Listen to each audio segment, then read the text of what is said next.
The lands between, named as such for its placement at the center of the world, served as a nucleus for communion with the cosmos. The Numen were the first humans to come to the lands between. They established themselves within the underworld as to avoid the apex species of the external layer, the dragons.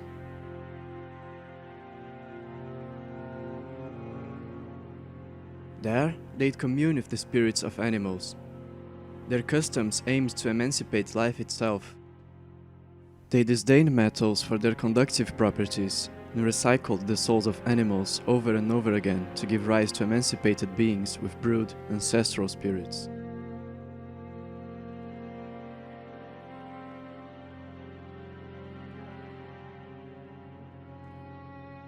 They produced special charms with budding horns that would ward off status effects.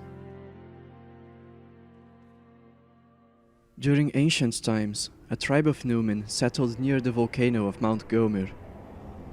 They would commune with an outer god, whose vassal was Igle, a white serpent deity, and master the flames, which they used to forge weaponry from bronze and meteors to contend against the dragons. They'd consume human flesh to gradually grow in size, some reaching titanic proportions. This phenomenon explains why the crows and dogs that feasted on human remains, all of them found on battlefields, have grown exponentially.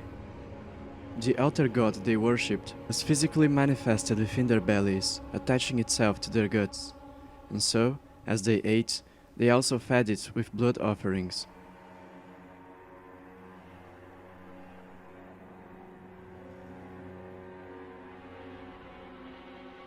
It's interesting to note the connection between their outer god and this bizarre interaction. It's as though the outer god behaved like a roundworm, white, serpent-like parasites that inhabit the intestines of their hosts. As the face of the fell god was removed from the bellies of the trolls by the Golden Order in the far future, their guts were extracted along with it. Wilt thou be taken in the jaws of the abysmal serpent, shorn of light? Some of the giants would consume dragon flesh and become the magma worms and the dragonkin. Through this acquired strength, the giants would challenge the ice dragons who resided at the mountaintops. The people of Zamor, a somewhat primitive tribe, as indicated by their somber weapons not scaling with intelligence or faith, that had managed to coexist in harmony with the ice dragons for generations, joined the battle alongside them. The shamans too were direct descendants of the Numen who migrated to the surface. They developed the unique habit of burying their dead to fertilize their soil. This imbued the trees that grew from it with their souls. As a result, the trees would produce an enchanted golden sap, which the shamans consumed to inherit the concentrated life energy within it. This would, in turn, grant them a unique power, the property of a conductor. Their souls would be augmented and their hair would acquire a strong golden hue. This is what earns them the title of shamans, in fact. They were named as such by a foreign people they'd interact with in future times. One day, a seafaring civilization discovered the lands between during one of its expeditions and decided to settle there. They'd study the stars and become the astrologers. They developed their own civilization in the west, most of its territory being located underground. Through the understanding of the primeval current, which they had an affinity with as they were seafarers, they developed the cultural habit of boat funerals as a means of offering their dead to the stars. This cultural practice would serve to fertilize the great tree, which began to take root during this age. The practice of cultivating sacred trees was inspired by the natives of the lands between. The engraved stones of the ancestral followers depict the astrologers coming by sea and learning from them.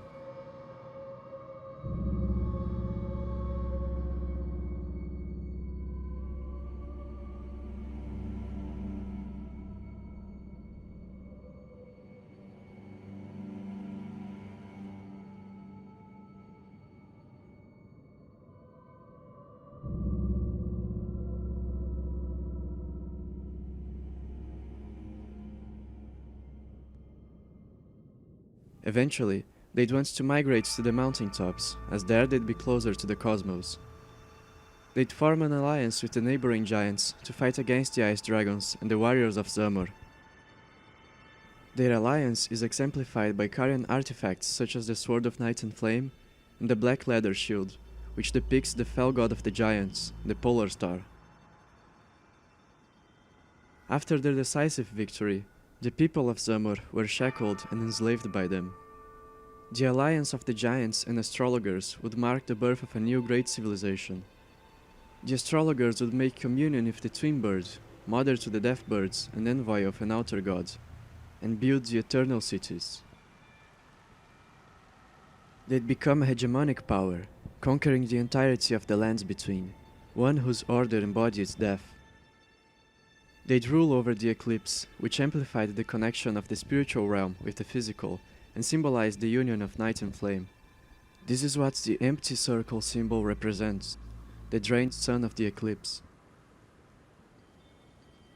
They built vast catacombs to host cremated ashes.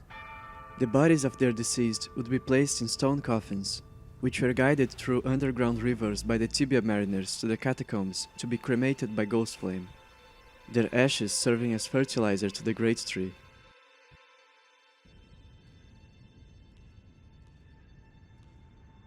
This cultural practice was an expansion of the humble boat funerals of yore.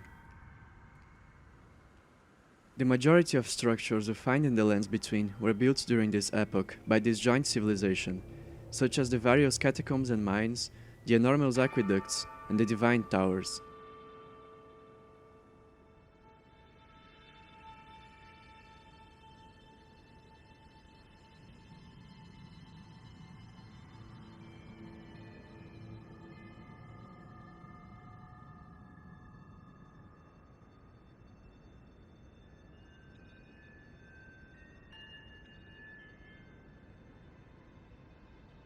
They also created the ancient golems and gargoyles which guard the catacombs. As their tree grew ever more, they devised a plan to achieve further divinity. They'd order inquisitions to hunt the shamans, claiming they were enacting justice against heretics and criminals, for the shamans practiced heretical burial rituals which went against their order. They would chop them to pieces and stuff them into jars with the purpose of brewing a saint, a being with concentrated conductive powers, an embodiment of gold. They built Belurat, a spiraling tower that aimed to reach the heavens, and had envisioned to produce a god atop it. They began to stack corpses of saints to build a divine gate, a portal filled by their gleaming souls. They selected a saint to conduct a ritual at its peak, a ritual that would birth a god. This saint was a woman named Marika. As she attained godhood, she'd become an alchemical rebis, a being who embodies both male and female natures. Upon becoming a god, Marika would contact the Greater Will. This interaction prompted the coming of a falling star, the seed of the Earth Tree, which first blossomed into the Crucible. As vassal to the Elden Ring, she plucked out the Rune of Death from it, creating the Golden Order and marking the birth of a new age, an age of life. Marika would fertilize the seed with corpses of the deceased, just like how her people, the shamans, did since times past. They used to cultivate trees with golden leaves, trees which produced the special golden sap. These death rites would be known as Earth Tree burials.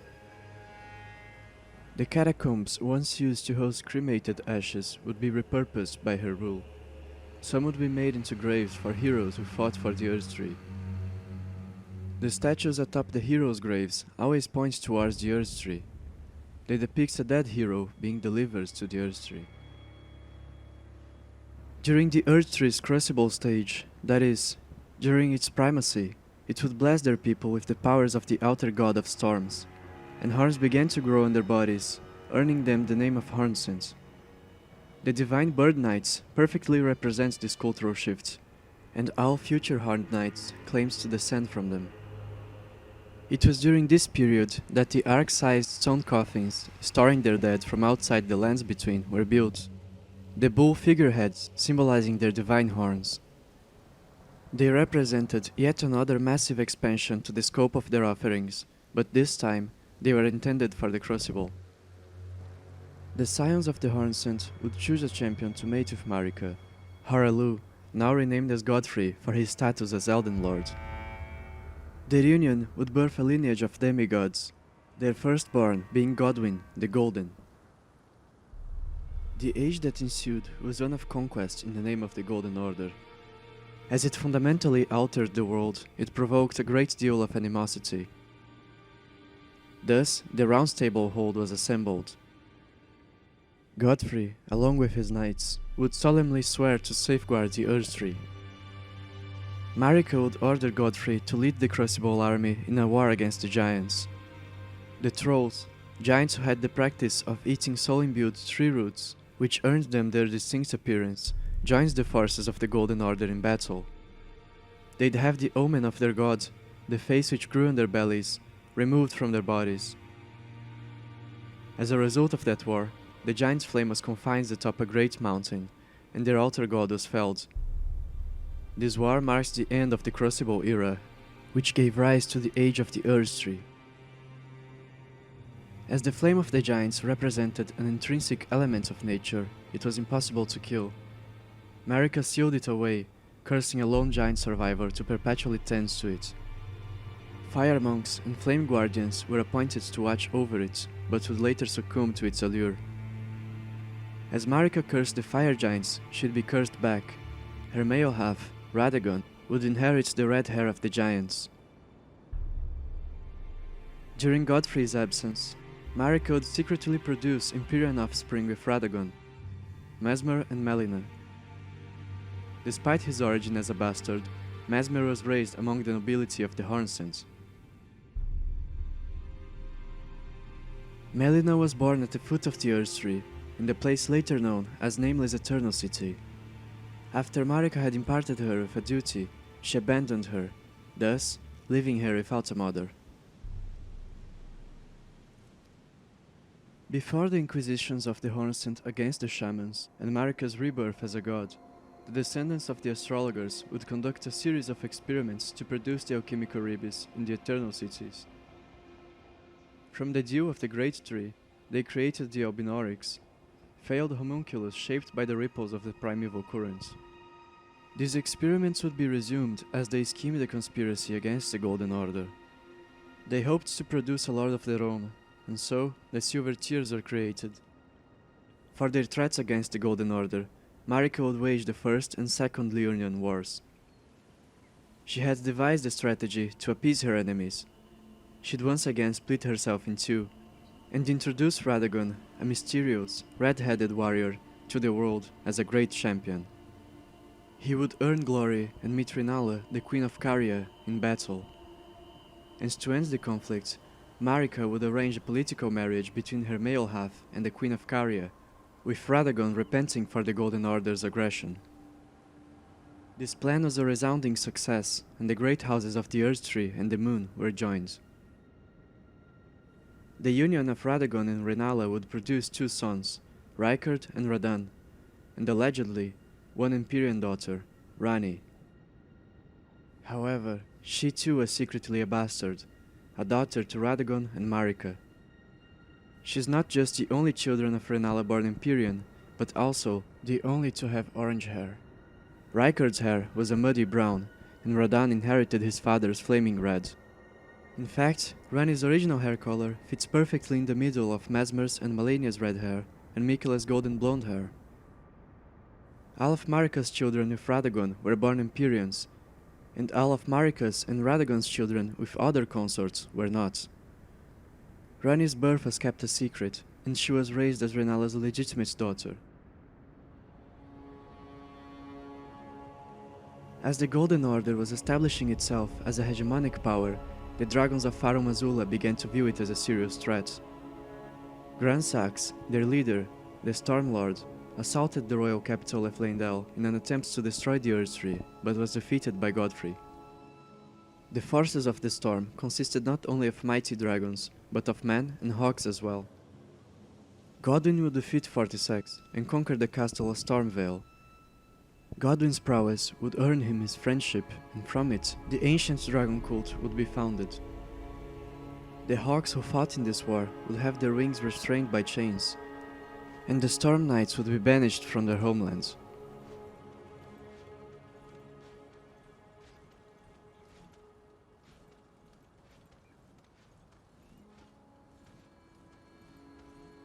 After the war against the dragons, the golden hue faded from the eyes of Godfrey and his warriors.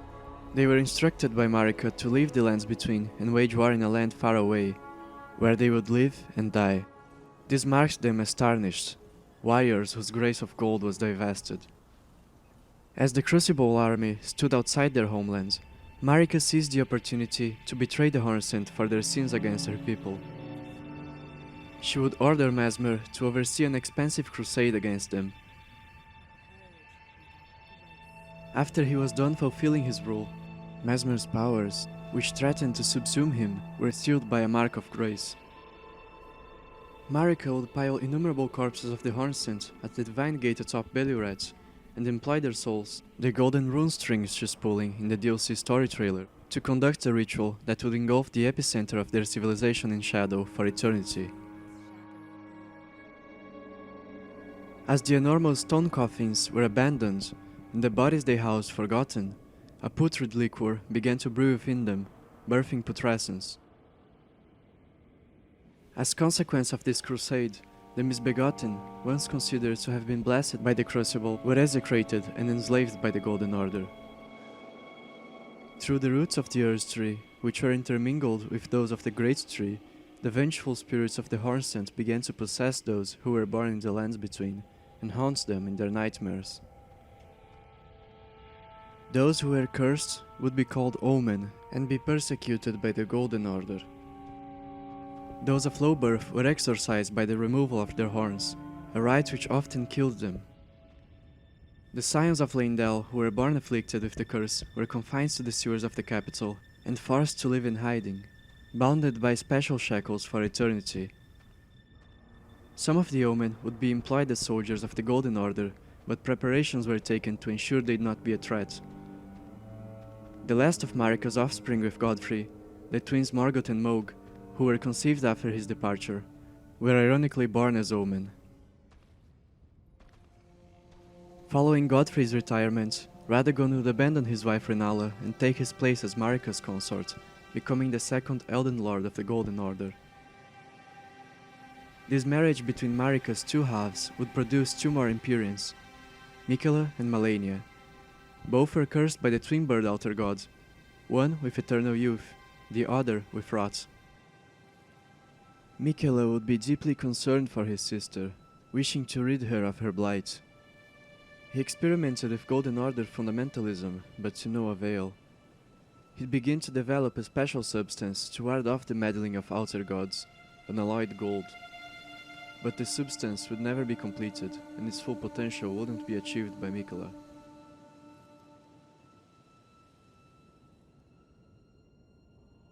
It's important to note that every outer god is a dualistic being.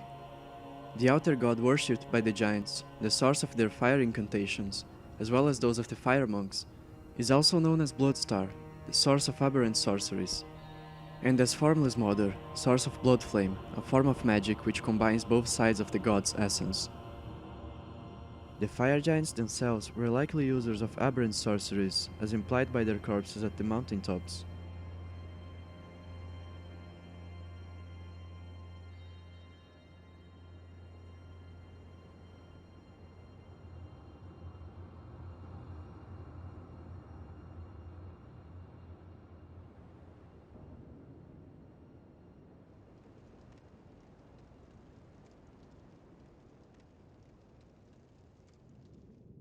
As another example, the twin bird is heavily associated with water and crystal. One of its natures is that of rot, which is manifested by stagnant, impure water. Its other side is embodied by currents, manifested by flowing water and clusters of stars, their flow being referred to as the primeval current.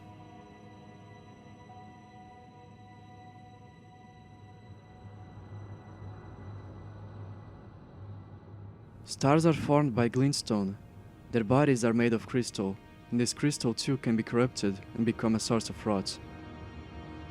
The storm outer god represents physicality and time.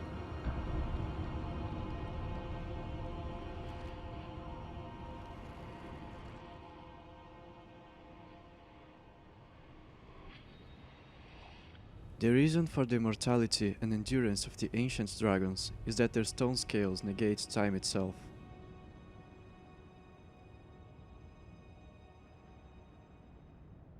However, all outer gods are part of an even greater whole. Their combined existence is what shapes the world. This so-called duality is merely a method of intuitively associating seemingly related aspects of nature with a respective outer god. In fact, each outer god is implied to be equivalent to a component of one supreme being. The envoys of the greater will are represented by fingers, which form a hand, the fell god by a face and digestive system. The twin bird god could be a spirit and a skeleton, and the storm god the body. They were part of the One Great, a supreme being whose mind, known as the greater will, caused it to fracture itself, creating births and souls, but also despair and curses. There are multiple forms of magic which combine supposedly distinct elements of nature, which in theory would be the domain of opposing forces. Mesmer's communion featured aspects of the Fell God and the Twin Bird joined as one. He was host to twin abyssal serpents, and his flame was hot, but damp and dark as well. Thus, his symbol was that of the winged serpents. Shall all meet death.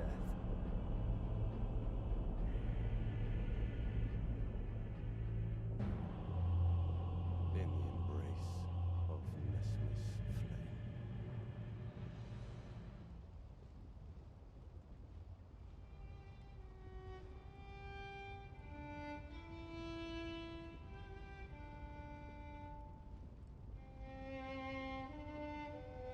As Muriel, the pastor of vows, so elegantly puts it, Heresy is not native to the world.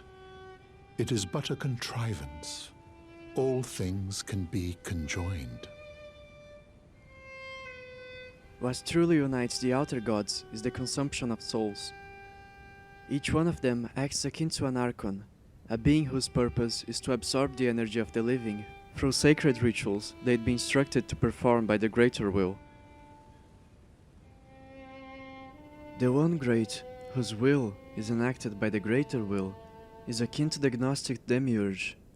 The various wars it incites, and the rotating cycle of worship of outer gods, are a mechanism for harvesting the life of worldly creatures. The One Great's empire, managed by the vassals of the greater will, extends to outside the planets of the lands between. Planets that bear life are eventually struck by meteors sent by the greater will for the purpose of colonization. Each golden tree within the realm of the Elden Beast represents one planet that was colonized by the greater will. With her empire having conquered all of the lands between, the next step of Marika's grand plan, which she had devised ever since she had attained godhood, was put into motion. She ordered Ranni to steal the Rune of Death to forge god-slaying weapons, as she herself couldn't go against her shadow, Maliketh. Ranni gifted Rykard a special stone engraved with a fragment of the Rune of Death. He was to employ it against Maliketh should he need to face the Beast of Destined Death one day. Then she'd gift the Rune of Death to Melina and kill her Empyrean body to free her spirit from the influence of the greater will. Melina, Marika's secret daughter, would wield the fragment of the Rune of Death and become the Glowmide Queen.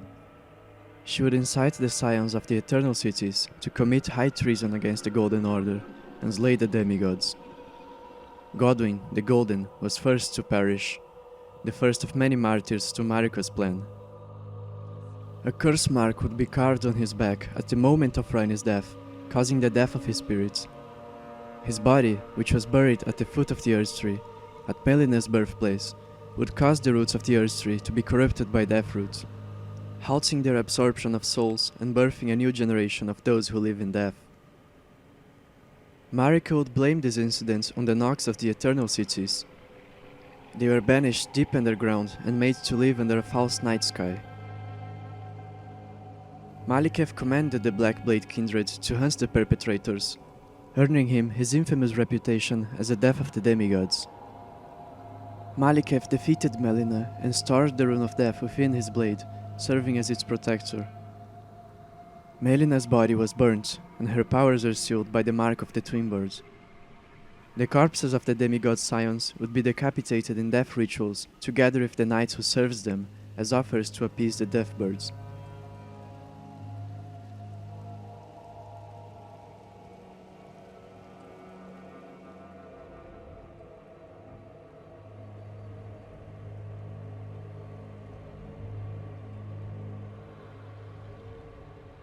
This was a layered move by Marika to kill two birds with one stone.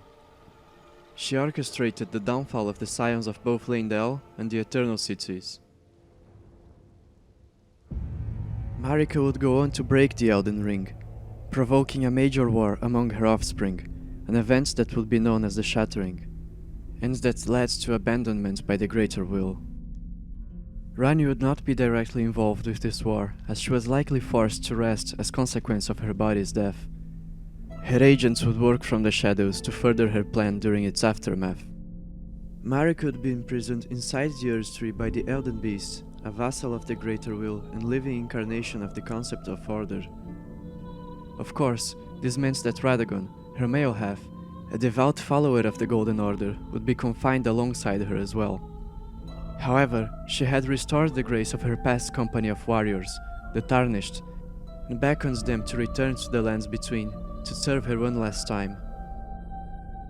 They'd be instructed to hunt every contender to the throne, and finally become the next Elden Lord, as a means of ensuring that the next age would be ruled not by vassals of the Outer Gods, but by men who'd struggle for eternity to keep their sovereignty. This is why Marika's grace bears the shape of humanity itself. To be clear, Marika's plan was to purge the world of the influence of the Outer Gods, granting sovereignty to mankind. This meant, of course, the death of every demigod, every child she ever birthed. Despite Marika's profound love for her sons and daughters, their very birth was a death sentence she herself will decree. This was all for a greater good, and she'd endure the suffering alone, ultimately sacrificing herself to finally achieve her goal. The journey of the Tarnished culminates in her death. She aided them in any way she could, even tasking Hugh to produce the very weapon that would slay her. Melina would serve the Tarnished as their maiden, granting them the strength of runes, and guiding them to the Round Table. Like her mothers, her quest was set to end in sacrifice, as she'd burn herself together with the Earth Tree once the Tarnished reached the kiln where the Giant's Flame is stored.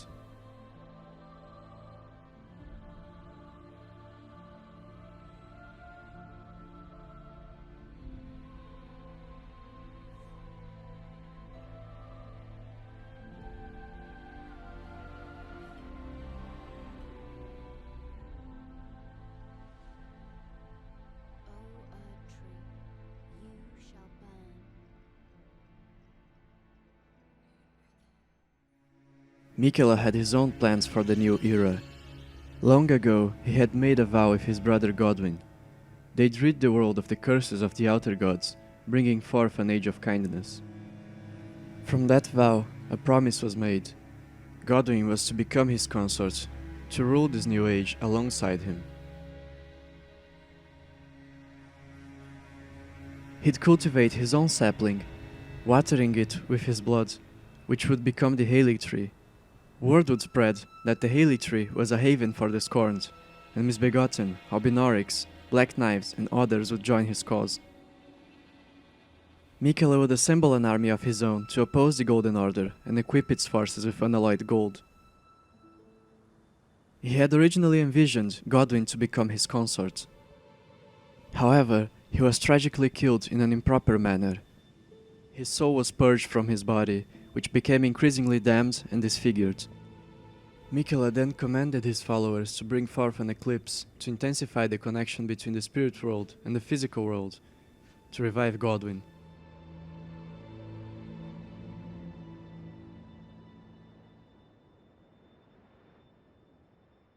Miquela's plan was twofold. He would order Malenia, his sworn blade and protector, to face Radahn in battle and steal his soul so that it could be used to fill Godwin's soulless body, in case Godwin's soul was lost. He'd also charm Mohg and fill his head with visions of a Mohgwyn dynasty, a dynasty Mohg would rule with Godwin's soul within his body, in case Godwin's body was lost. During Malenia's absence, he let himself be captured by Mohg, whose essence as an omen granted Miquela access to the banished realm of the Hornsent. He knew that Mohg would soon be challenged and bested by a Tarnished in battle. He'd snatch Mohg's corpse subsequently.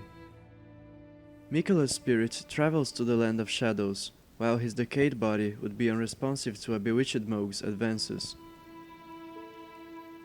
There, he'd travel to the Gate of Divinity, once used by his mother to attain godhood, discarding parts of himself along the way, as to allow himself to become a true god. Abandoning his fate and birthright as successor of the Golden Order in the process, and embrace his promised consort. But his plans failed. He had to resort to imbuing Radahn's soul within Mohg's body, as Godwin's own body and soul were unrecoverable. His promised consort would be bested by the Tarnished, and his age of love and compassion would never come to be.